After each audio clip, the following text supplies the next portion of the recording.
Yan yung ating positive galing solar panel. Tapos, itong PV input, yan yung negative galing ng ating solar panel. So, bali, yan. LEJOY, 600 watts, step down. So, bali, yung connection niya mga idol, nakalagay naman, hindi kayo malilito. Yan. Battery, positive, battery, negative. Yan, mga idol. Oh. Hindi kayo malilito dyan. So, bali, yung dilaw, positive yan. So, positive, pula, positive. Naka-direkta na yan, mga idol, dito sa cable ng ating battery to inverter. Yan, nasa may breaker na yan. So, yon negative, pupuntang negative. Yan. Pula, sa pula, itim sa itim. Ginamit ko lang dyan is number 10 AWG. Dahil kaya-kaya niya naman yan, idol, at maiksi lang. So, bali pagkatapos dyan, dito naman tayo sa ating battery to inverter. Yan. Yung cable natin, 6AWG, nga pala mga idol, yung ating SNAT inverter, pag bumili nito, meron na itong libreng battery cable, kaya goods na goods ito mga idol. At saka pag bumili ka nito, mga idol, wala ka nang kailangang baguhin kasi naka pre-default setting siya. At pag kinabitan mo ng supply ng battery, ay pwede mo na siyang gamitin kaagad. No worries na yon mga idol. Walang cheche-boreche, good to go na ito mga idol. So bali yon, from battery, yan, battery, positive tsaka negative, breaker, yan. Tapos pupunta ng ating inverter. So hindi naman kayo malilito dito mga idol kasi meron naman siyang nakalagay na sign. Positive, pula, negative, itim. Yun, hindi kayo malilito dyan mga idol. Basic na basic yan. Tsaka make sure lang na mahigpit yung inyong pagkabit ng mga cable para iwas init tayo mga idol. So, bali yun. Dito naman tayo sa AC out ng inverter. Yan. Close up natin ng konti. Yan. AC output. Nga pala, meron din ditong AC output. Pwede na rin kayo ditong magsaksak pagka direkta na dito. Sa akin kasi nilagay ko dito kasi ito, pang emergency lang kasi wala lang. Dito ko lang gusto kasi para fix siya, hindi siya pagalaw-galaw. Yan. AC output. Yan, AC output yan naman nakalagay yan.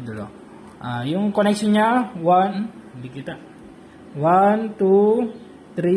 4, 5. Yung 4 tsaka 5, yan yung AC output papuntang appliances natin, mga load natin sa bahay. Yan. Bali yon yung connection niyan. Oops, dito nga pala, flex lang natin ito. Yung plug na ito, sigurado na papansin niyo ito. Purpose nito idol, halimbawa magbabagyo, makulimlim, kung gusto niyo i-charge yung battery niyo, isaksak niyo lang to mga idol sa inyong outlet ng bahay, magcha-charge na sa ng kusa ng battery. Hindi mo na kailangang baguhin yung parameters nito kasi naka-default naman siya. Okay na okay yun. Good to go. Yan. Papiyaw lang natin yan pero goods na goods yung kanyang purpose. Yan. Balik tayo.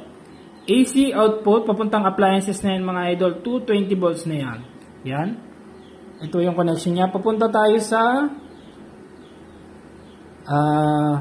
breaker. AC breaker na to na 6 amperes. Yan.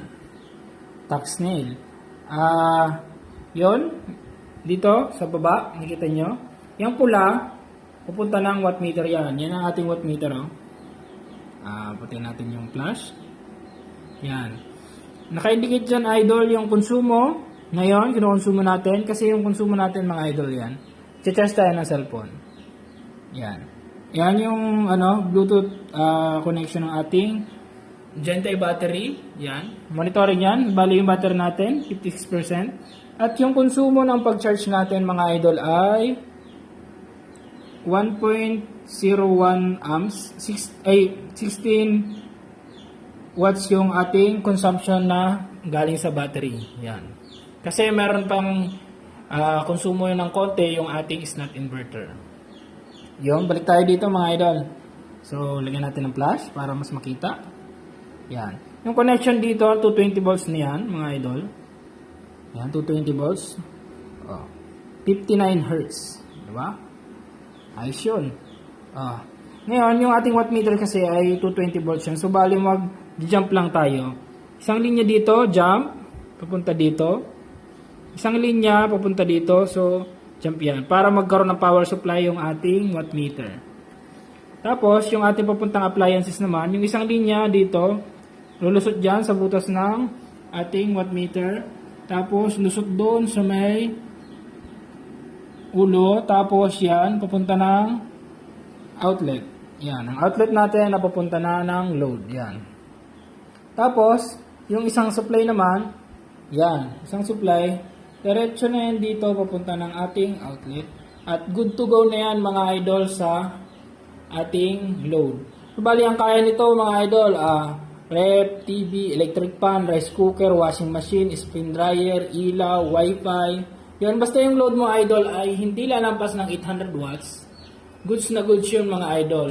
So, bali, yung spin dryer, electric pan, TV, pwede mong pagsabay-sabayin yun. Pero kung halimbawa, mga electric pan, ganyan, kayang-kaya pa rin yung mga idol. Basta 800 watts. 800 watts, goods na goods yan mga idol. Tipid na tipid ka dyan pagka ikaw may solar setup. Yan. Kaysa bumili ka ng assemble mga idol, doble ang presyo. Doble talaga yung presyo niya. Pag ikaw nag-assemble, yung ganito, 8,000 to 9,000, depende sa mga butcher na mga kukuha nyo. Pero pagka binili mo ng assemble yan, idol, magpapresyo niya ng doble. Kaya mas maganda, ikaw na mag-build ng sarili mo dahil meron ka namang mapagbabasehan. Nga pala mga idol, pwede nyong i-share para, halimbawa, magbibuild na kayo, hindi mo wala, mababalikan nyo kaagad. Tsaka, ilalagay ko yung diagram ng aking solar aparato sa comment section para matulungan ko kayo na mag-build ng inyong sariling setup. So, bali yun lang mga idol. Thank you.